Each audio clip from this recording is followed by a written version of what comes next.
me neither can make choice of either's moiety. Is this not your son, my lord? His breeding, sir, hath been at my charge. I have so often blushed to acknowledge him that now I am praised to him. Do you smell a fault? I wish the fault undone, the issue of it being so proper. Well, sir, I have another son, my order of law, some year elder than this, yet no dearer in my account. Though this knave came somewhat saucy into the world before he was sent for, it was his mother fair. And there was good sport at his making. Do you know this noble gentleman, Regan? No, my lord. My Lord of Kent. Remember him hereafter as my honourable friend. Oh, my services to your lordship. I must love you, and soon to know you better. Sir, I shall study it. He hath been out 9 years, and he shall away again. Ah, the king is coming. In the laws of France and Burgundy, master. I shall. Meantime, we shall express our darker purpose. Give me the map there.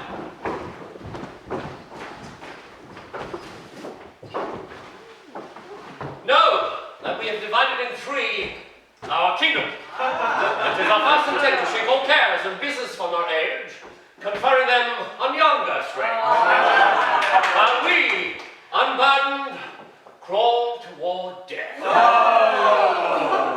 Our son of Cornwall, and you are no less loving son of Albany, we have this hour a constant will to publish our daughter's several powers.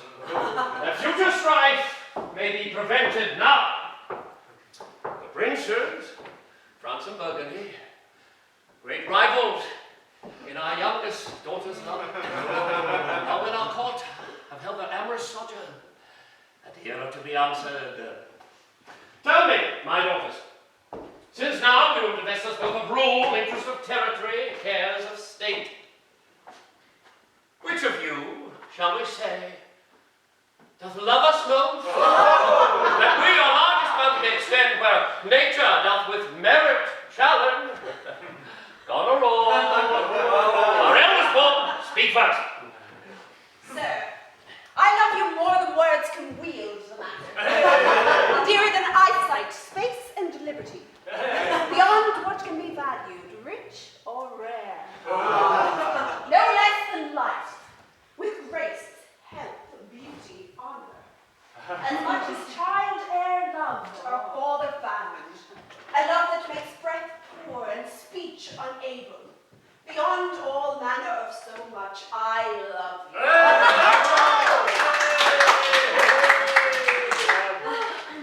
What shall Cordelia do? Love and be silent. Of all these powers, even from this land to this, with shadowy forests and with champaigns rich, with plenteous rivers and wide-skirted meads, we make thee, lady, to thine and Albany's issue, be this perpetual. What says our second daughter, our dearest Regan, wife to Cornwall? Speak. Hey. Sir, I am made of the self-same metal that my sister is. And finds me at her work. In my true heart, I find she names my very deed of love. Only, she comes too short. But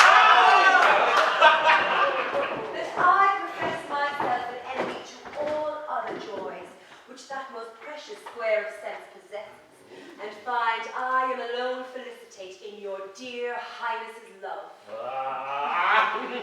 And poor Cordelia. Yet not so, since I'm sure my love's more richer than my tongue. To thee and thine hereditary ever remain this ample third of our fair kingdom. No less in space, validity, and pleasure than that conferred on Goneril. And now, our joy, although the last and least, to whose young love the vines of France and milk of Burgundy strive to be interested. What can you say? To grow a third more opulent than your sisters.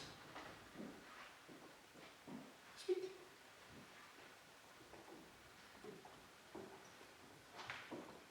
Nothing, my lord. Nothing. Nothing. Nothing will come of nothing. Speak again. Unhappy that I am. I cannot ease my heart into my mouth. I love your majesty according to my bond. No more, no less. How could you amend your speech a little, lest it may my fortune. Good my lord. You have begot me, bred me, loved me. I return those duties back as a right fit. Obey you, honor you, and most love you. Why have my sisters husbands if they say they love you all? Happy when I shall wed that lord whose hand must take my flight shall carry half my love with him, half my care and duty. Sure, I shall never marry like my sisters to love my father all. Because thy heart was it? I would my lord. So young. And so tender. So young, my lord, and true. Let it be so. Thy truth, then, be thy dower! The secret radiance of the sun, the mysteries of heaven and night, by all the operations of the orbs, from moving me to exist and cease to be, here I disclaim all my paternal care, propinquity and property of blood, and as a stranger to my heart and me, hold thee from this forever! Shit!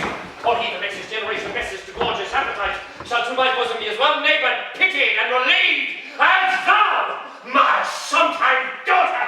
Good my liege, peace, mate. Come not between the dragon and his wrath. I loved her most. I thought to set my rest on her kind nursery. Hence shall avoid my sight. So be my grave, my peace, as here I give her father's heart from her. Whole France, whole stairs, whole Burgundy, Cornwall and Albany, when my whose daughter's dowers digest this third, let pride, which she called plainness, marry her.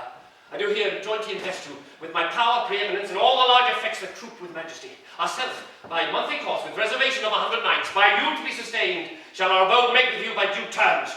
Only shall we retain the name, and all the additions to a king, the sway, revenue, execution of the rest, beloved sons, be yours, which to confirm this coronet, part betwixt you. Royal Lear, who I honoured as my king, loved as my father, as my master followed, and as great patron for The bow is bent and drawn right from the shaft. But let it fall rather, though the fork invade the region of my heart. Be Kent unmannerly when Lear is mad? What wilt thou do, old man? Dost thou think that duty hath dread to speak when power to flattery bows? In plainness honour's bound when majesty stoops to folly. Reverse thy doom, and in thy great consideration check this hideous rashness. Answer my life, my judgment. Your youngest daughter does not love thee least, nor are those empty-hearted whose woe bound has no hollowness. Kent on thy life, no more. My life has been held but as a pawn to wage against thine enemies, nor fear to lose it. Thy safety being my motive. Out of my sight. Then see, better there. Let me still remain the true blank with thine eye. Now, by Apollo. Now, by Apollo, king, thou swearest thy gods in vain. Vessel, miscreant. Do. Kill the physician, and the fee bestow upon this foul disease. Revoke thy doom, or whilst I could beg clamour from my throat, I tell thee, thou dost evil. Hear me, recreant. On thy allegiance, hear me. 5 days we do allot thee for provisions to shield thee against diseases of the world, and on the 6th to turn thy hated back upon our kingdom. If on the next day following thy banished trunk be found in our dominion, the moment is thy death. Away! By Jupiter, there shall not be revolt. Fare thee well, king. Sith thus thou wilt appear. Freedom is hence. Banishment is here. The gods to their dear shelter take you, maid. Justice be so rightly said. And your love speeches may your deeds approve, that good effects may spring from words of love. Thus, Kent, O princes, bid you all adieu. You'll shape his own course and country.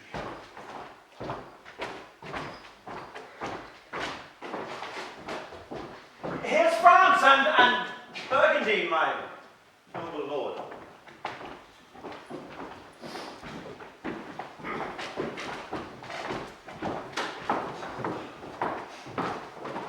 My lord of France, we first address towards you.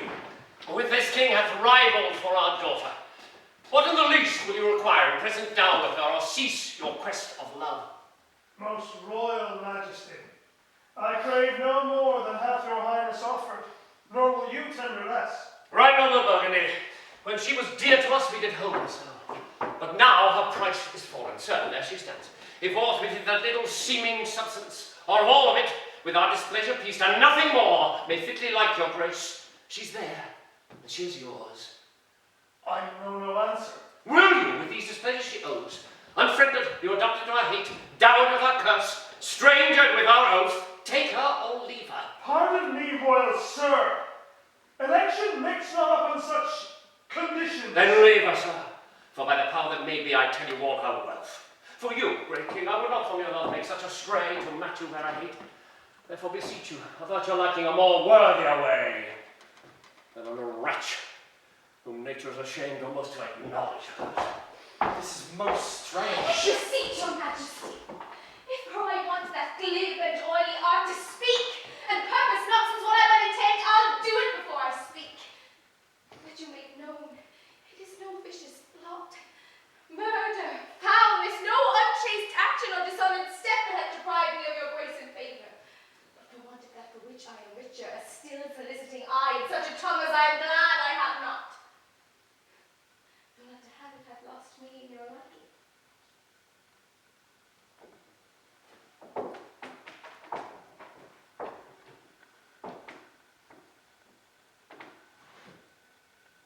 Better thou hast not been born, than not to have pleased me better.